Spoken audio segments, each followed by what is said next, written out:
Okay guys, we are getting ready for our last unit or our last lesson in this unit, talking about solving systems of equations algebraically.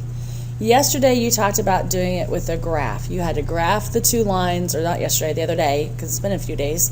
You had to draw the graph, and where the two lines of the graph crossed, that was your solution. Okay? Today we're going to do it algebraically, meaning we're going to do it with math. We're going to find an exact answer. And the reason why you would use this is because if I do it on a graph, let's say that the solution is between 1 and 2, can I tell exactly where that graph intersects between 1 and 2? It might be 1.5, it might be 1.48, it might be 1.49, but I can't tell exactly because our graphs are not that precise. But algebraically, if I do it using math, then I will get a precise answer that will be exactly correct to the decimal. So let's read this first problem. It says Mary Ann sold 20 necklaces. So we know that altogether she sold 20 necklaces.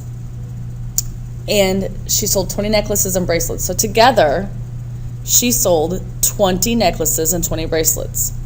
She sold 3 times as many necklaces. So she sold more necklaces than she did bracelets, which means by 3 times. So if this is how many bracelets she sold that many, plus that many again, plus that many again.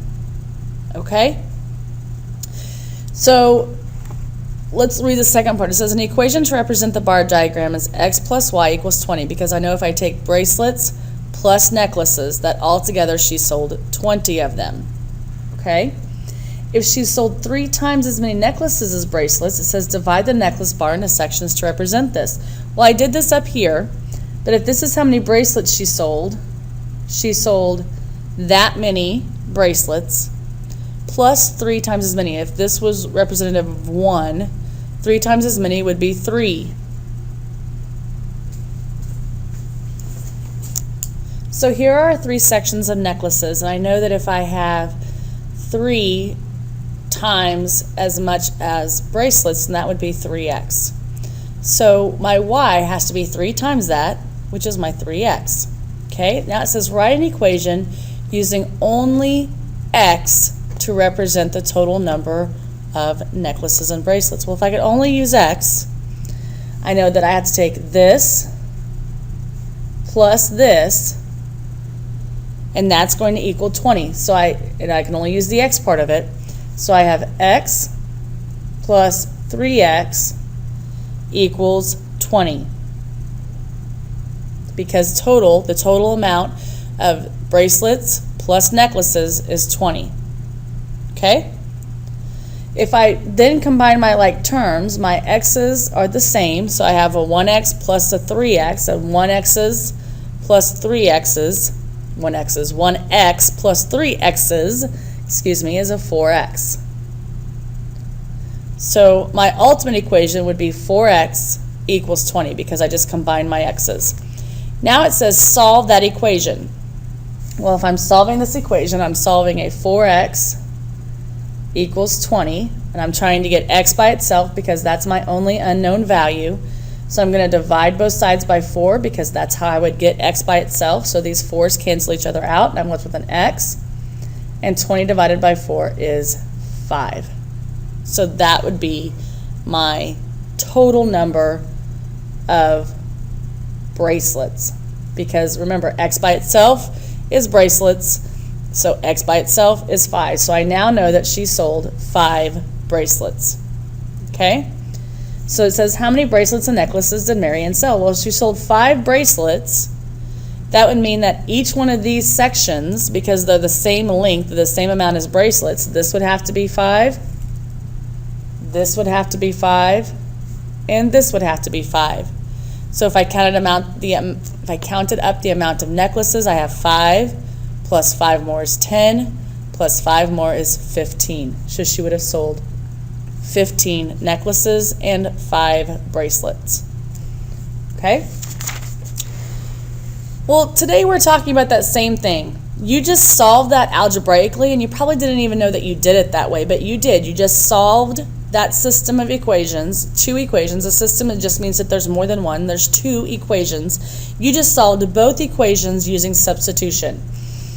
And substitution is one of the ways that you can solve it algebraically. You'll learn more about the other ways to solve them algebraically when you're in next year, when you're in Algebra 1. But for this year, we're just going to do substitution.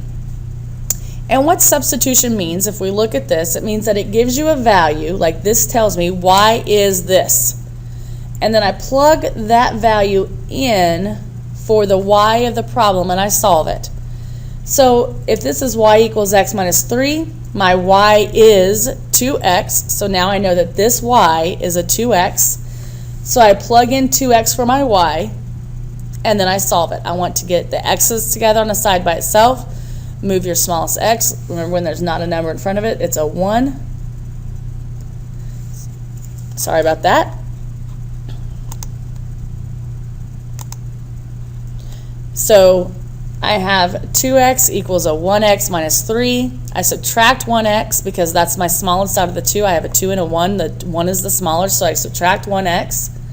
So that gets rid of the x on this side, and I'm left with a negative 3. When I have two x's and I take away one x, if you have 2 and you take away 1, you have 1 left over. If you want to put your 1 out there, you can. And then I divide by 1 if that's how you did it to get rid of your 1s. So x equals a negative 3. So I now know that x equals negative 3. I can then use that to graph it. Or I can plug that negative 3 back into the equation for x to get an answer. So if I plug that back in, because now I know what this value is. I know that this x right here is a negative 3. So now I have y equals a negative 3 minus 3 more. So I now know that y is negative 6. So my solution is x is negative 3. Y is negative 6, and that is the answer. That's where they're going to cross on the graph, is at negative 3, negative 6. So let's do this equation together. Let's do this one together. So I have y equals x plus 4 and y equals 2. Well, it tells me what y equals. Okay, so I now know that part of my solution is going to be a 2 because it tells me that my y, if this is my x coordinate and this is my y coordinate is going to be 2. So now I have to plug this into the equation and figure out what my x coordinate is, because it doesn't tell me my x coordinate is this. So I have to put this y value in for y. So I have 2 equals x plus 4, and that's the equation I'm going to solve. I've taken this 2 because it told me y is 2, and I've put it into my equation, and now I have to solve for x. So to get this x on a side by itself, I need to subtract 4 from both sides so that my 4's are gone. And I'm left with an x on this side, and 2 minus 4 is a negative 2. So I now know that my x value is a negative 2. So if I were to graph that, these two lines would cross at negative 2, 2. Okay? So let's look at number 2.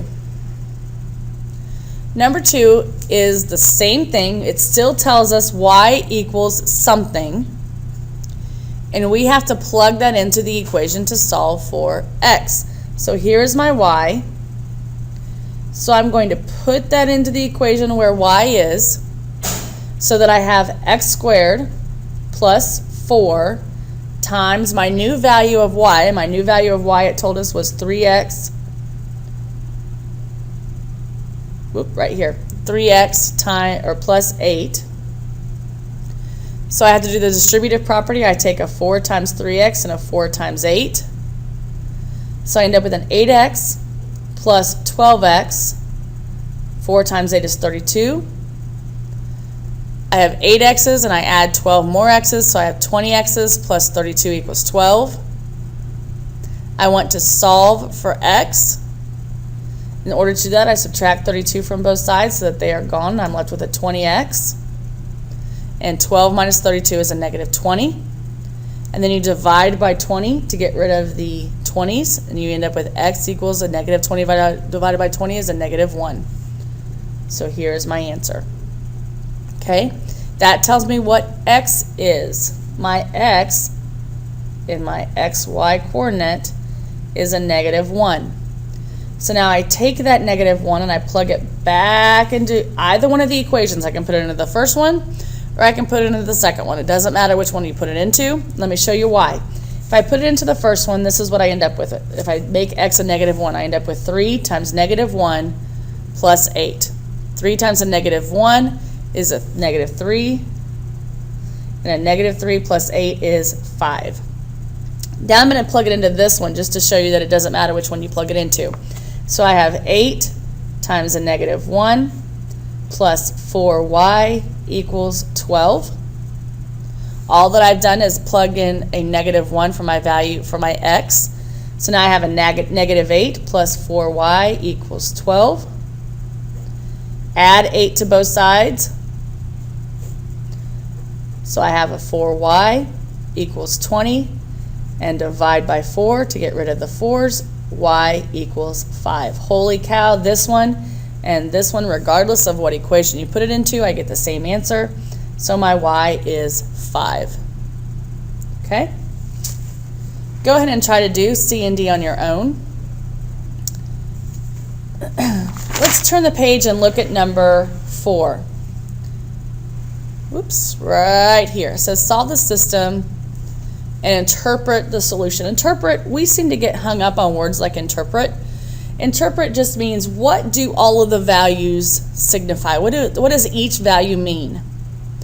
Well, if I solve it, it says that I solved this equation over here, talking about the total number of cakes and cookies that were sold, that were donated for a bake sale.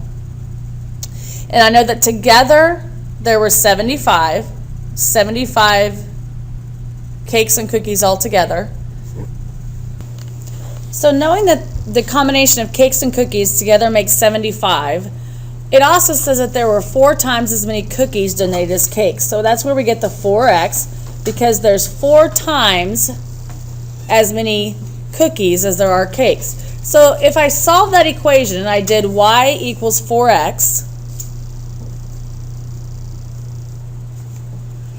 and I know that both of them together equals 75, I can now solve this using substitution.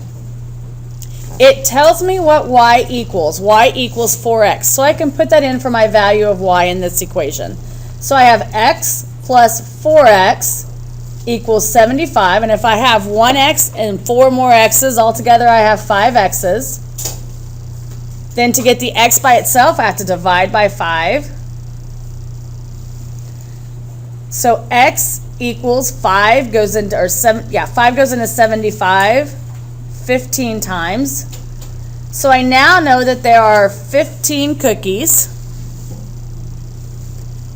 And 15 cakes. And if I look at cookies, well, each of these boxes now is 15. So I have 15, 15 more, 15 more, 15 more, so I have 4 15s.